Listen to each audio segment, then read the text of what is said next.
संस्थायाः सर्वविधभ्युदयार्थं यथाशक्ति ताम्बूलं समर्पयामि। नमो नमः।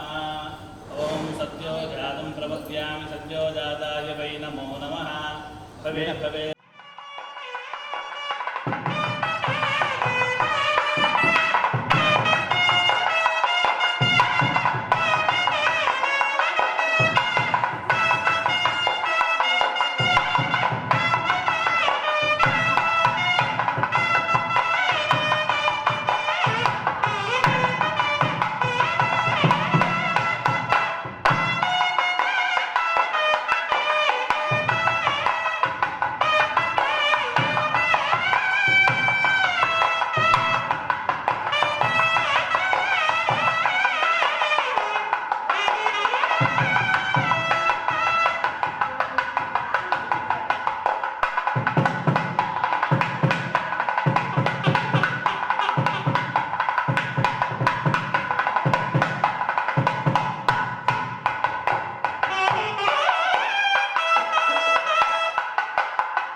देवो भव। मद्गुरु गायत्री गौरी शंकराभ्यां नमः। सभा सरस्वती की शिरस्सु वंची శతకోటి ప్రణామాలు। అలంకరించినటువంటి ఆది దంపతులైన మద్గురు శ్రీ శ్రీ శ్రీ వేలేటి గౌరీ శంకర శర్మ గారు శ్రీమతి గాయత్రీ దేవి గారి పాదాలకు నా శిరస్సు వంచి మనఃపూర్వకంగా ప్రణమిల్లుతున్నాను। మరియు నా యొక్క శిరస్సు వంచి పాదాభివందనాలు। మనం ఇక్కడ ఎందుకు సమావేశమైనటువంటి విషయం అందరికీ విదితమే। దీనికి మొట్టమొదటగా బీజం వేసిన వారు గౌరవనీయులు మాన్యుడు శ్రీ శ్రీ వేలేటి గౌరీ శంకర శర్మ గారు శ్రీమతి గాయత్రీ దేవి గార్ల ద్వితీయ కుమారుడు శ్రీ పవన్ శర్మ గారు దీనికి మొట్టమొదట బీజం వేయడం జరిగింది। కరోనా మహమ్మారి దాటిన తర్వాత సంకట విమోచన హనుమాన్ మందిరంలో కేవలం 25 మంది స్త్రీలతో బీజం వేయడం జరిగింది। ఇంతింతై వటుడింతై అన్న చందాన ఈ బీజం మొలకెత్తింది। ఇంతలో భాగంగా 2022-23 సంవత్సరాన కంచి స్వామివారు శ్రీ శ్రీ విజయేంద్ర సరస్వతి స్వామివారు రావడం కన్యకా పరమేశ్వరి ఆలయంలో సౌందర్యలహరి పారాయణం 50 శ్లోకాల వరకు చదవడం జరిగింది। స్వామివారు ఆలకించిన తర్వాత శాక్త పరిషత్తులో అద్భుత పరిణామం అనేది ఏర్పడింది। స్వామివారు మన గురువు గారైనటువంటి శ్రీ శ్రీ వేలేటి పవన్ శర్మ గారికి ఆదేశించడం జరిగింది।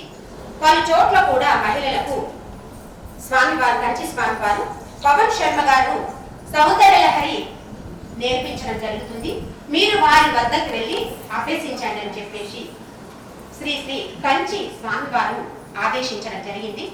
ఇంతలో అమ్మవారి ఆశీర్వాదం, గురువు యొక్క ఆశీర్వాదంతో 100 శ్లోకాలు పూర్తి చేసి ఈ చిన్నారి చిట్టి మొలక ఒక చిన్న మొక్కగా తయారైంది. దాంట్లో భాగంగా సౌందర్యలహరి, శివానంద లహరి, చతుషష్ఠి పూజా విధానానికి సంబంధించినటువంటి శ్లోకాలను ఎటువంటి ప్రతిఫలాపేక్ష లేకుండా అమ్మవారి అర్చనయే నా యొక్క జీవిత పరమావధి అన్న చింతన శ్రీ శ్రీ వేరేటి పవన్ శర్మ గారు మనలో అమ్మవారికి సంబంధించినటువంటి ఈ బీజాలను నాటడం జరిగింది. అంతేకాకుండా అదే విధంగా శ్రీ వేరేటి వంశంలో తాత గారు అమ్మవారి ఆరాధనలో లీనమయ్యారు. దాంట్లో భాగంగానే శ్రీ వేరేటి పవన్ శర్మ గారు శాక్త పరిషత్తును ఏర్పాటు చేయడం జరిగింది. ఈ శాక్త పరిషత్తు ఒక మకుటం అనేది అమ్మవారి ఆశీర్వాద ఫలంగా లభించింది. మన సంస్కృతి సంప్రదాయాలకు సంబంధించినటువంటి తోటకాష్టకం శ్రీ శ్రీ ఆదిశంకరాచార్యుల వారు ద్వారా వెలువడినటువంటి అనేక స్తోత్రాలను సుమారుగా 50-60 వరకు కూడా స్వామివారు మన గురువు గారు అయినటువంటి పవన్ శర్మ గారు మనకు నేర్పించడం జరిగింది. మన శాక్త పరిషత్ యొక్క ఒక మకుటము శ్రీ విద్యా పాతుమాం సదా మకుటము శాక్త పరిషత్తుకు నిర్ణయించబడింది. అమ్మవారి ఆశీర్వాదంతో శ్రీ అనగా గణపతి, విద్య అనగా అమ్మవారు, పాతు శంకరుడు, మాం విష్ణుమూర్తి, సదా సూర్యుడు. సూర్యుడు ఎల్లప్పుడూ కూడా జగత్తును ప్రకాశింపజేస్తూ మన జీవన విధానాన్ని కొనసాగింపజేస్తూ ఉంటాడు. అదే విధంగా ఈ శాక్త పరిషత్తు అనేది 25 మందితో స్టార్ట్ అయింది. ఈ రోజు శతదళార్చనలో భాగంగా 100 మంది సుహాసినులు ఇక్కడ సౌందర్యలహరి పారాయణంలో భాగంగా మన గురువు గారైనటువంటి పవన్ శర్మ గారి ఆశీర్వచనంతో ఇక్కడ మనకు సౌందర్యలహరి పారాయణం చేసేటువంటి అద్భుతమైనటువంటి అదృశ్యం మనకు లభించింది. గురువు నోటి వెంట వచ్చేటువంటి ఒక మాటే చాలు, అది ఉపదేశం. అందులో భాగంగా నేడు ఇట్లాంటి ఉపదేశాలు అవసరం లేకుండా గురువు గారి నోటి నుండి వెలువడినటువంటి సౌందర్యలహరి పారాయణం, తోటకాష్టకం, శ్రీ శ్రీ ఆదిశంకరాచార్యుల వారి నోటి నుండి వెలువడినటువంటి అనేక స్తోత్ర రత్నమాల మనము గురువు గారి ద్వారా నేర్చుకుంటున్నాం. ఎటువంటి ప్రతిఫలాపేక్ష లేకుండా ఆయన తనకున్నటువంటి సమయంలో చాలా సమయాన్ని మనకు వెచ్చించడం జరిగింది. దానికి మనము గురువుకు ప్రతిఫలంగా మనం ఎంత అర్పించినప్పటికీ గురువు గారి యొక్క రుణాన్ని మనము తీర్చుకోలేము. తల్లి తండ్రి తర్వాత గురువు యొక్క రుణాన్ని కోటి జన్మలెత్తినప్పటికీ కూడా వాళ్ళ రుణాన్ని తీర్చుకోలేము. ఎందుకంటే గురువు అంటే తల్లి తండ్రి తర్వాత మనకు మళ్ళీ జన్మనిచ్చినటువంటి ఆది దంపతులు గురు దంపతులు. కాబట్టి గురువు గారి నోటి వెంట వెలువడినటువంటి ఈ సౌందర్యలహరి పారాయణాన్ని నేడు 100 మంది శతగలార్చన చేసుకుంటున్నాము.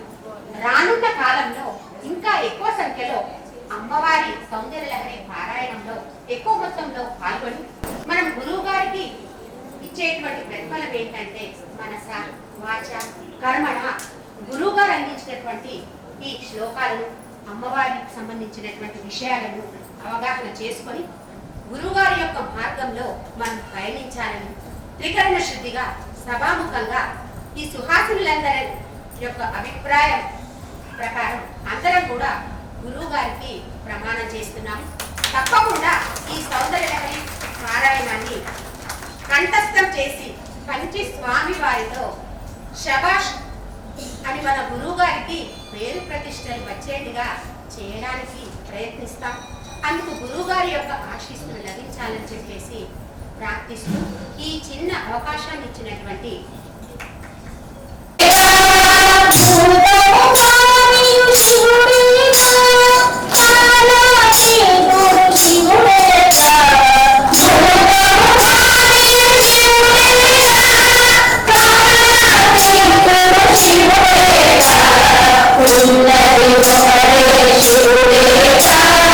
Shiva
ప్రియ నాదతనుమయి సంగీతనాద ప్రియ నాదతనుమయి రత్నహార శోభిని రాజీవలోచని రత్నహార శోభిని రాజీవలోచని అంబా భవాని శారదే జగదంబా భవాని శారదే అంబా భవాని శారదే జగదంబా భవాని శారదే వాగ్దేవతారి వాచామగోచరి వాగ్దేవతారి వాచామగోచరి పుల్లలోచని పుల్లావలందిని పుల్లలోచని పుల్లావనందిని అంబా భవాని శారదే జగదంబా భవాని శారదే అంబా భవాని శారదే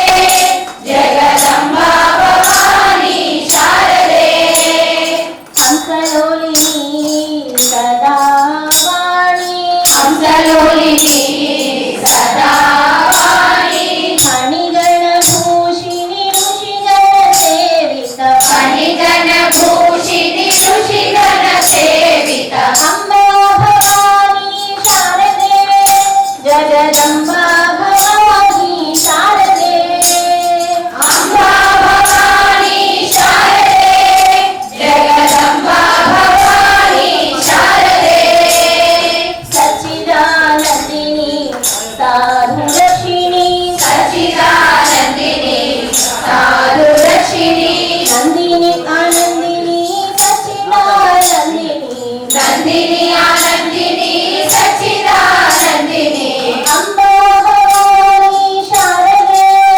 జగదంబా భవాని శారదే అంబా భవాని శారదే జగదంబా భవాని శారదే అంబా భవాని శారదే జగదంబా భవాని శారదే అంబా భవాని శారదే జగదంబా భవాని శారదే అంబా కిరణ భాస్కరాయ సప్తాశ్వరూఢం నక్షత్రమాలం కోటి కిరణ భాస్కరాయ సప్తాశ్వరూఢం నక్షత్రమాలం కోటి కిరణ భాస్కరాయ సప్తాశ్వరూఢం నక్షత్రమాలం కోటి కిరణ భాస్కరాయ శ్వేతవర్ణం స్ఫటికశీలం అగ్నివర్ణా భాస్కరాయ శ్వేతవర్ణం స్ఫటికశీలం అగ్నివర్ణా భాస్కరాయ మంత్ర ప్రమాణం మంత్రైక వేద్యం మంత్రస్వరూపం భజదత్తం మంత్ర ప్రమాణం మంత్రైక వేద్యం మంత్రస్వరూపం భజదత్తం మంత్ర ప్రమా మంత్రస్వరూపం భజదత్తం మంత్ర ప్రమాణం మంత్రైక వేద్యం మంత్రస్వరూపం భజదత్తం మంత్రాన్నరూపం మంత్రాన్నగోపం మంత్రప్రదీపం భజదత్తం మంత్రాన్నరూపం మంత్రాన్నగోపం మంత్రప్రదీపం భజదత్తం మంత్ర ప్రమాణం మంత్రైక వేద్యం మంత్రస్వరూపం భజదత్తం మంత్ర ప్రమాణం మంత్రైక వేద్యం మంత్రస్వరూపం భజదత్తం బీజవాసం దారిద్ర్యనాశం దయానివేశం భజదత్తం ద్రామీజవాసం దారిద్ర్యనాశం దయానివేశం భజదత్తం షడక్షరేశం సంపత్ప్రకాశం యోగోపదేశం భజదత్తం షడక్షరేశం సంపత్ప్రకాశం యోగోపదేశం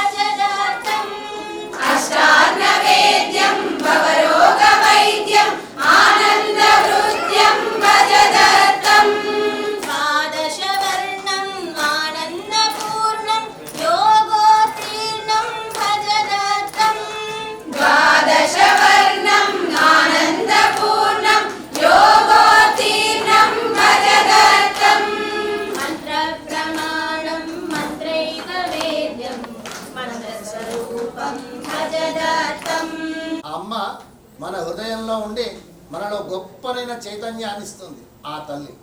అట్లాంటి ఆ తల్లి ఈనాడు మన ఇందూరు నగరంలో మనలో ఒక చైతన్య భావము చేత ముందడుగు వేసింది అని నేను భావిస్తున్నాను. అంటే ఒక్కొక్కటి ఒక్కొక్క తరం రావాలి, ఒక్కొక్క సమయము ఒక్కొక్క సమయంగా ఉంటుంది. ఆ సమయం అనేది మనది కావాలి. ఏది మాట చూడండి, అందరూ బాగుండాలి, బాగుండే వాళ్ళలో మనం ఉండాలి. అట్లానే ఇక్కడ ఆ అమ్మ యొక్క పరిపూర్ణమైన అనుగ్రహం, సౌందర్యలహరి అనేటువంటి భావము, ఆ పదం ఎంత బాగా ఉందో చూడండి. మన ఆదిశంకరాచార్యుల వారు జన్మించి వారు కైలాసగిరి పర్వతానికి వెళ్ళిపోయిన తర్వాత ఎందరెందరూ మహానుభావులు వచ్చినారు భూమి మీదకి, ఎందరెందరు అవతరించినారు. వారందరూ కూడాను కృతార్థులైనారు. మధ్యలో భక్త కవి పోతన వచ్చినాడు. ఆ తర్వాత కాలంలో ఎందరెందరూ వచ్చినారు, ఒకరు కాదు, 2 మంది, 2 కాదు. కాబట్టి అట్లాంటి ఆ సౌఖ్యాన్ని ప్రస్తుతం మనం ఇందూరు నగరంలో అష్ట సిద్ధులను వశపరుచుకున్నటువంటి దత్తాత్రేయ స్వామి వారి యొక్క పాదాల చెంత కూర్చొని మనం ఇప్పుడు ఆ అమ్మని గురించి ప్రార్థన చేస్తున్నాము. మన అందరి యొక్క జన్మ ధన్యంగా భావించాలి. జగదంబే విశ్వపాలిని మాతాకి కరుణావరుణాలయ పాలయ మాం భవసాగర దుఃఖ విదూరహృదం రచయాఖిల దర్శన తత్వవిదం భవశంకర దేశికమే శరణం భవతా జనతా సుహితా భవితా నిజబోధ విచారణ చారుమతే కలయేశ్వర జీవ వివేక విదం భవశంకర దేశికమే శరణం భవయేవ భవానితి మే నితరాం సమజాయత చేతసి కౌతుకితా మమ వారయ మోహ మహాజలధిం భవశంకర దేశికమే శరణం సుకృతే ధికృతే బహుదా భవతో భవితా సమదర్శన లాలసతా అతిదీనమిమం పరిపాలయ మాం భవశంకర దేశికమే శరణం జగతీమమితుం కలితాకృతయో విచరంతి మహామహసచ్చలతః అహిమాంశురివాత్ర విభాసి గురో భవశంకర దేశికమే శరణం గురుపుంగవ పుంగవకేతనతే సమతామయతాం నహి కోపి సుధీ ఎవరైతే నన్ను ఆశ్రయిస్తారో నేను వాళ్ళ యొక్క బాగోగులు చూస్తాను అని అమ్మ మనకు సెలవిచ్చింది. ఎక్కడ? మార్కండేయ మహాపురాణంలో చెప్పింది. మన కోసం అని చెప్పి భగవంతుడు విస్తరి వేసి పెట్టినాడు. ఆ విస్తరిలో 56 రకాల పదార్థాలు పెట్టినాడు. 56 రకాలు అని చెప్పి మాత్రం 108 రకాల పదార్థాలు ఉంటాయి. అవి కాకుండా అనంతమైనటువంటి పదార్థాలు ఈ చరాచర కోటి ప్రపంచాన్ని సృష్టింపజేయడం ఆయన యొక్క ఆటలో మన జీవితం. ఇప్పటి వరకు మనం అనుకుంటున్నాము ఇదే సత్యం అనుకుంటున్నాము. కాదు, ఇది సత్యం, ఏనాడికి కాదు. మమకార బంధాలు తొలగించవా, ఈ అంధకారము తప్పించవా, నీ వెనుగు మాలోన గుప్పించవా, శ్రీ సచ్చిదానందమును చూపవా. మనం అజ్ఞానంలో ఉన్నాము అని నేను అనుకుంటున్నాను, మనము కాదు, నేను. ఈ జ్ఞానం అనే ద్యోతకం ఎప్పుడు ఏర్పడుతుంది? యోగ్యత గల వ్యక్తిని ఆశ్రయిస్తే మనలో అజ్ఞానం పక్కకు పోతుంది. ఇంతకుముందు ఏమని చెప్పినాడు చిరంజీవ? లలిత పవన్ కుమార్ శర్మ ఏమని చెప్పినాడు? లోన ఉంది, బయటకు రావాలంటే సమయం రావాలి. సమయం రావాలంటే బూడిద నిండా ఉంటుంది దేంట్లో, కుంపట్లో. ఆ బూడిద పక్కకు పోతే ఆ అగ్ని బయటకు వస్తుంది. అదేవిధంగా ఇప్పుడు ఆ అమ్మవారి యొక్క సౌందర్యం అనేది ఇన్నాళ్ల తర్వాత బయటకు వచ్చింది. ఒకరి ద్వారా లలితా సహస్రనామం బయటకు వచ్చింది, ఒకరి ద్వారా ఇంకొకటి బయటకు వచ్చింది. ఈ సౌందర్య లహరి అనేది సామాన్యమైంది అయితే కాదు అని ఇక్కడ కూర్చున్న ప్రతి ఒక్కళ్లకు తెలుసు. కాబట్టి అమ్మను ఆశ్రయిస్తే అన్ని విధాలుగా మనకు మేలు జరుగుతుంది అనే భావం చేత ఈ ఒకటే స్వరముతో లెక్క ప్రకారంగా 100 అని చెప్పినారు కదా, శతగళార్చన అని చెప్పినారు. శతకాలు ఇంకెక్కువగానే ఉన్నారు. కాబట్టి ఇట్లాంటి సాధనతో స్త్రీమూర్తులు ముందడుగు వేస్తే అద్భుతమైన చైతన్యం ముందుకు వస్తుంది. ఎందుకంటే ఏది ప్రారంభమైనా స్త్రీ ద్వారానే ప్రారంభమవుతుంది. స్త్రీ కంకణం కట్టుకుంటే ఇల్లు మొత్తము, సంసారం మొత్తము బాగుపడుతుంది. దాంట్లో ఇది ప్రధానమైనటువంటి బీజం ఈ సౌందర్య లహరి అనేటువంటి బీజం.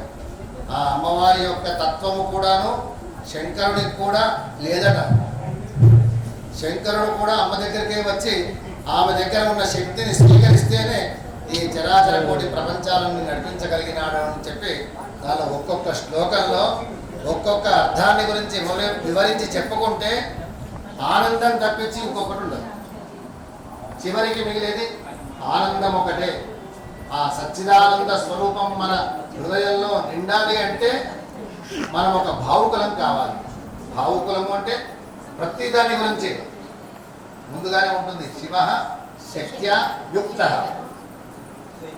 అట్లాంటి పరమాత్ముడే నిస్తబ్దుడు, ఒక బండరాయి. ఆ బండరాయిలో చైతన్యం తెచ్చింది ఎవరయ్యా? మళ్ళా మన అమ్మని. కాబట్టి ఇంట్లో అమ్మ ఒక్కటి సన్మార్గంలో ఉందనుకోండి, అమ్మ ఒక్కటి దైవ పరంపరలో ఉందనుకోండి, ఇల్లు మొత్తము దైవ పరంపరగా మారిపోతుంది. అట్లాంటి ఆ చైతన్యాన్ని మనం ఈ రోజున ఈ శతగళ అర్చన అనేటువంటి భావన చేత మీరందరూ కూడాను అమ్మను హృదయంలో నిలుపుకొని మన శరీరం మొత్తము కూడాను అమ్మని నిండి ఉంది. అది షట్చక్ర సాధన. అది ఒక రకమైన చింతన. ఆ చింతన గురించి విచారం చేయడానికి ఇప్పుడు మనకు అవకాశం చాలా తక్కువ ఉంది. మీరు ముందుగా అమ్మను ప్రార్థన చేయవలసినటువంటి ఆవశ్యకమైనటువంటి సమయం ఉంది. కాబట్టి మీరు ఏకాగ్రమైన భావన చేత అమ్మను గురించి అమ్మగా భావిస్తూ, అంటే నేనే ఒక లలితమ్మ అనేటువంటి భావనగా ఏర్పరచి అట్లా అమ్మను మీరు తలుచుకోండి. ఆ అమ్మ యొక్క అనుగ్రహం మన అందరిపైన ఉండాలి, ఇంకా ఎందరిపైన ఉండాలి. ఎందరిపైన అంటే ఎవరు? నువ్వా నేనా? చరాచర కోటి ప్రపంచం. అమ్మవారికి అమ్మవారు ఒక్కటైతే ఆమెను సేవ చేయడానికట 64 కోట్ల మంది గణములట ఆమెను సేవ చేయడానికి.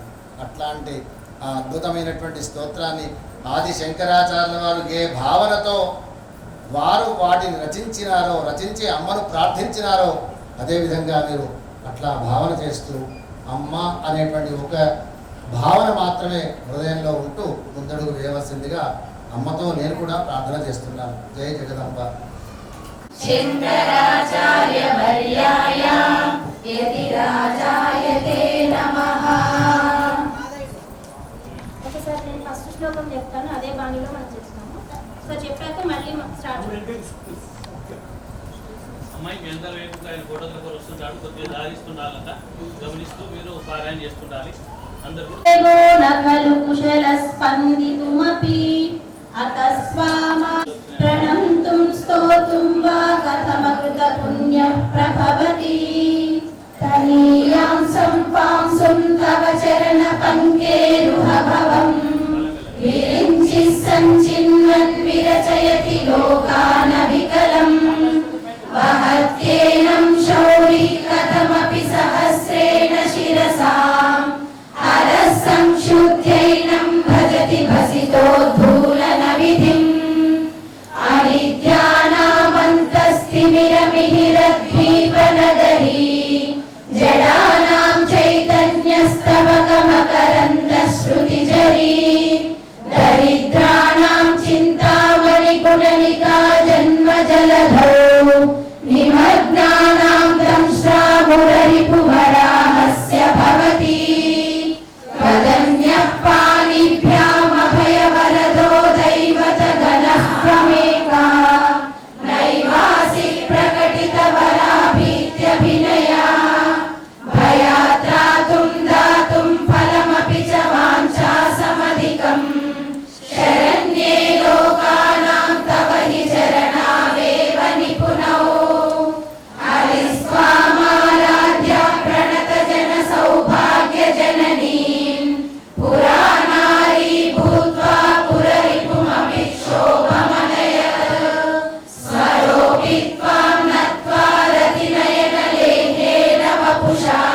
भ्रूमध्ये सकलमपि भित्त्वा कुलपतम् सहस्रारे पद्मे सह रहसि पत्या विहरसे सुधा अवाप्य स्वां भूमिं भुजगदिवमदृष्टवलयम् स्वमात्मानं कृत्वा स्वपिशिकुलकुण्डे कुहरी चतुर्भिः श्रीकण्ठैः शिवयुवतिभिः पञ्चभिरपि प्रभिन्ना विश्वम्भो नवभिरपि मूलप्रकृतिभिः चक्रापामपि गिरिशसायुज्य पदवीं नरं वर्षीयां संनयनविरसं धर्मसुजडम् तवाङ्गारो एव हितमनुभावन्ति शतशः गलद्वेणी बन्धा कुशकलशविस्तस्तसिचया हठात् कृत्यक्काञ्चो विगलितदुकूला युवतयः शितौ षट्पञ्चाशद्विसमधिकपञ्चाशदुदके हुताशे द्वाषष्टिश्चतुरधिकपञ्चाशदनिरे दिवि द्विषट्त्रिंशन्मनसि च चतुष्षष्टिरितिये मयूखास्तेषामप्युपरि तव पादाम्बुजयुगम् श्रीसरणिभिः दिवं सर्वामुर्वीमरुणिमणिमग्नां स्मरति यः भवन्तस्य त्रस्यध्वनहरिणशालीननयना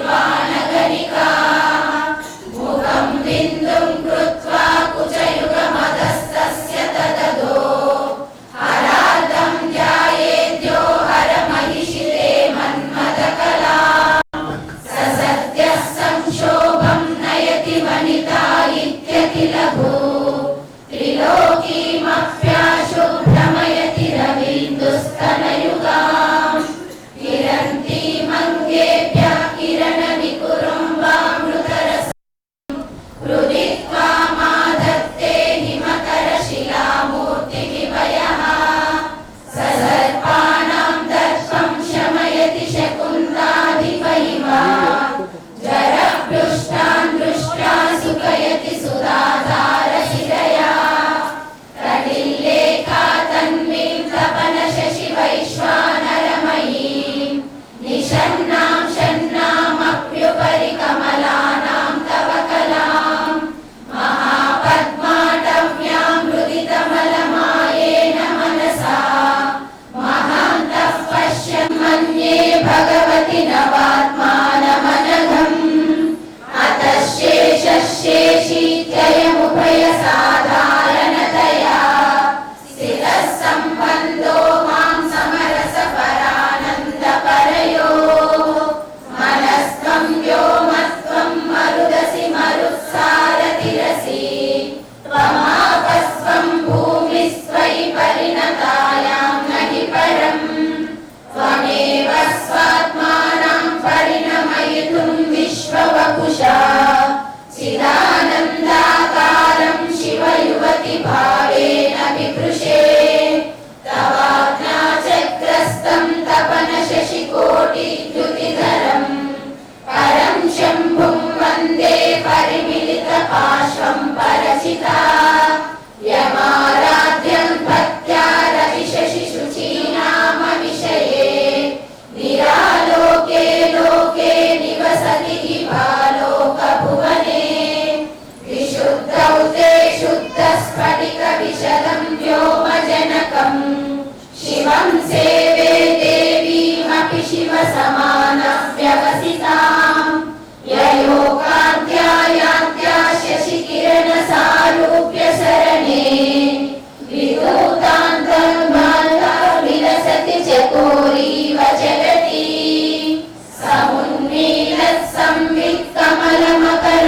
समुन्मीलत्संवित्कमलमकरन्दैकरसिकम् అమ్మా కొంచెం సైలెంట్ అష్టాదశభుజాం దేవీం అష్టాదశసుపీఠికాం అష్టాదశాక్షరీం వందే ఆర్తత్రాణ పరాయణీం. జగద్గురు శంకర భగవత్పాదాచార్యుల వారు అద్వైత సిద్ధాంతాన్ని నిరూపణ చేస్తూ షణ్మతాలని అంటే సౌరము, గాణాపత్యము, శాక్తేయము, శైవము, వైష్ణవము, అలాగే సుబ్రహ్మణ్య స్వామి సంబంధించినటువంటి ఆరాధనని కూడాను 6 మతాలు అంటారు. షణ్మతాలను స్థాపన చేసి వీటి యొక్క సారాంశము భగవంతుని చేరుకోవడమే అని చెప్పని నదీనాం సాగరోగతి అంటే ఉన్నటువంటి ఈ విశ్వంలో ఉన్నటువంటి అన్ని నదులు కూడా తప్పకుండా సముద్రాన్ని చేరుకుంటాయి. అలాగే ప్రతి ఒక్క మానవుడి యొక్క అంతిమ లక్ష్యము ఏమిటి అంటే పరమాత్మలో లీనం కావడం. మనం ఎక్కడి నుండి వచ్చినాము అని చెప్పంటే మళ్ళీ శాస్త్రం చెప్తుంది భగవంతుడి నుండే మనం బయటకు వస్తాం, మళ్ళీ పరమాత్మలోనే లీనమైపోతాం. కాకపోతే పరమాత్మలో లీనం కావాలి అనేటువంటి సంకల్పం ఎవరైతే ఉంటుందో వారు తప్పకుండా ఆధ్యాత్మికమైనటువంటి దారిలో వెళ్ళాలి. ఆధ్యాత్మికం అంటే ఏమిటి? తమకు ఉన్నటువంటి అన్ని పనులను కూడా వదిలిపెట్టి పొద్దున సాయంత్రం దేవాలయ దర్శనం చేసుకుంటూ సాధువులతో తిరుగుతూ ఇంకా ఇతరత్ర చేయడమే అని కాకుండా లౌకికమైనటువంటి జీవితాన్ని ఆస్వాదిస్తూ ఈ లౌకికమైన జీవితం కూడా అశాశ్వతం అనేటువంటి భావన చేస్తూ నిరంతరం మనసులో అంతఃశాక్తం బహిశైవం సభా మధ్యేతు వైష్ణవం అని చెప్పని మా తాతగారు అనేటివారట. వేలేటి చంద్ర శాస్త్రి గారు అని చెప్పని మా తాతగారు. వారు అనేక సందర్భాల్లో ఈ వాక్యం చెప్పేటువంటి వారని చెప్పని మా నాన్నగారు అలాగే మా చిన్నాన్నలు చెప్తున్నారు. అంతఃశాక్తం మనసులో శక్తిని నిలుపుకొని బహిశైవం అంటే శివుడు ఏ విధంగా నిరాడంబరంగా ఉంటాడో అలా నిరాడంబరంగా ఉంటూ సభా మధ్యేతు వైష్ణవం అందరిలో కూడాను కలుపుగోలుతనంతో ఉండాలి అని చెప్పని ఈ దీని యొక్క శాస్త్ర నియమాన్ని అనుసరించి మనమంతా కూడాను మనసులో ఈశ్వరుణ్ణి స్మరణ చేస్తూ బయటికి మాత్రం ఈశ్వరుడు ఇచ్చినటువంటి విభూతులు ఐశ్వర్యాన్ని ఏదో అవసరానికే మనం వినియోగం చేస్తూ అందరితో కలుపుగోలుగా ఉంటూ తప్పకుండా మన గమ్యమైనటువంటి భగవత్ స్థానాన్ని చేరుకోవాలనేటువంటి దాన్ని మాత్రం మర్చిపోకుండా జీవనాన్ని గడుపుతూ ఉండాలి. కారణం ఏమిటి అంటే ఏ కాలంలో ఏ సమయంలో యముడు మన వైపు ఎడమ కనుతో చూస్తాడో తెలియదు. కాబట్టి ఆయన చూసేలోపే మన యొక్క సంఖ్య పరమాత్మ చేరుకునే వరకు ఉండాలి అని చెప్పనేది మనిషి యొక్క ధ్యేయం కలిగి ఉండాలి. ఈ కారణం చేత ఆధ్యాత్మికతలో మనకు శంకరాచార్యుల వారు అనేకమైనటువంటి స్తోత్రాలు రచన చేసినారు. అందులో గణపతి, శివుడు, విష్ణుమూర్తి, సూర్యుడు, శక్తి ఈ విధంగా ఈ దేవత సంబంధించినటువంటి స్తోత్రం లేదు అని లేకుండా అనేక దేవతా స్తోత్రాలు మనకు వాంగ్మయంలో ఎన్నైతే ఉన్నాయో 33 కూడా దేవతలు ఎవరైతే ఉన్నారో వారి సమయంలో అనేక స్తోత్రాలు చేసినారు. ఆ స్తోత్రాల్లోకెల్లా విశేషమైనటువంటి స్తోత్రాలు ఎన్నో ఉన్నప్పటికీ కూడాను సౌందర్యలహరి అనేటువంటి స్తోత్రం మకుటాయమానమైంది అని చెప్పని పెద్దలు చెబుతూ ఉంటారు. ఈ యొక్క సౌందర్యలహరి స్తోత్రం సాక్షాత్ పరమేశ్వరుడు అమ్మవారిని స్తుతి చేస్తూ రాసినటువంటి 100 శ్లోకాలు ఒకనొక సందర్భంలో పరమేశ్వరునికి చేరుకుంటాయి. ఆ శ్లోకాలను స్వామివారు ఈ భూమికి తీసుకుని వచ్చి వాటిని విశేషంగా ప్రచారం చేశారు. ఎవరైతే ఈ సౌందర్యలహరి అనేటువంటి స్తోత్రాన్ని పారాయణ చేస్తారో వారు శ్రీ విద్య అనుష్ఠానం చేసినటువంటి ఫలితాన్ని పొందుతుంటారు అని చెప్పని మనకు శాస్త్రం నిర్దేశం చేసింది. అన్ని ఉపాసనలోకెల్లా శ్రీ విద్య ఉపాసన అత్యంత శ్రేష్టమైనది. కారణం ఏమిటి? గణపతి సమేటువంటి అనుష్ఠానంలో గణపతి ఒక్కడే ఉంటాడు. వైష్ణవంలో వైష్ణవ దేవతలే ఉంటారు. శైవంలో శైవ దేవతలు అలాగే సౌరంలో సౌర దేవతలు మాత్రమే ఉంటారు. కానీ ఒక శక్తి సంప్రదాయమైనటువంటి శ్రీ విద్యా సంప్రదాయంలో మాత్రమే షడాంనాయం అని చెప్పని ఆమ్నాయం ఉంటుంది. పూర్వాంనాయంలో గణపతి, దక్షిణాయంలో ఈశ్వరుడు, పశ్చిమాంనాయంలో విష్ణుమూర్తి, ఉత్తరాంనాయంలో శక్తి, ఊర్ధ్వాంనాయంలో సూర్యుడు, తర్వాత షడాంనాయంలో అనేకమైనటువంటి దేవతల యొక్క మంత్ర సంపుటి జరుగుతూ ఈ శ్రీ విద్యా సంప్రదాయాన్ని సాక్షాత్తు పరమేశ్వరుడు సృష్టి చేసి దక్షిణామూర్తి రూపకంగా దీన్ని ప్రచారం చేశాడు. అయితే తాను ఏదైతే శ్రీ విద్యా సంప్రదాయాన్ని సృష్టి చేసినాడో ఆ రహస్యాలన్నీ కూడాను ఈ సౌందర్యహరి అనేటువంటి స్తోత్రంలో అనేక మంత్ర రహస్యాలుగా నిక్షిప్తం చేసినాడు. అయితే వీటికి మాత్రం ఉపదేశం లాంటి ప్రత్యేక మంత్రం లేకుండా స్తోత్ర పారాయణం చేతనే అమ్మవారిని ఆరాధన చేసినటువంటి ఫలితాన్ని మానవుడు పొందుతాడని చెప్పని స్వామివారు నిర్దేశం చేశారు ఈ శ్లోకంలో. కాబట్టి ఎవరైతే ఈ సౌందర్యమైనటువంటి అమ్మవారి యొక్క విశేష పారాయణాన్ని చేస్తారో ఆ జగన్మాత యొక్క సంపూర్ణ కృపా కటాక్షాలకి పాత్రలవుతానడంలో ఏ రకమైన సందేహం లేదు. విశేషించి ఈరోజు సౌందర్యలహరి శతగలార్చన అనేటువంటి కార్యక్రమాన్ని శాక్త పరిషత్ అనేటువంటి సంస్థ ద్వారా ఏర్పాటు చేసుకున్నాము. ఇది 2021 సమయంలో జగన్మాత అనేటువంటి బ్రాహ్మేశ్వరి సాక్షాత్ బాసర సరస్వతి అమ్మవారు కూడాను సూచన చేసినటువంటి నామంతో ఆ రోజు మేము మొట్టమొదలుగా వేద సభలు చేసుకున్నాము. దాని తర్వాత కాలంలో కాంచి శంకరాచార్య వారు శ్రీ శ్రీ శ్రీ శంకర విజయేంద్ర స్వామివారు వచ్చినప్పుడు కూడాను కొన్ని స్తోత్ర పారాయణలు చేసి కాలాంతరంలో దీని యొక్క వైభవం ముందుకు సాగాలని అమ్మవారు కోరుకున్నదేమో.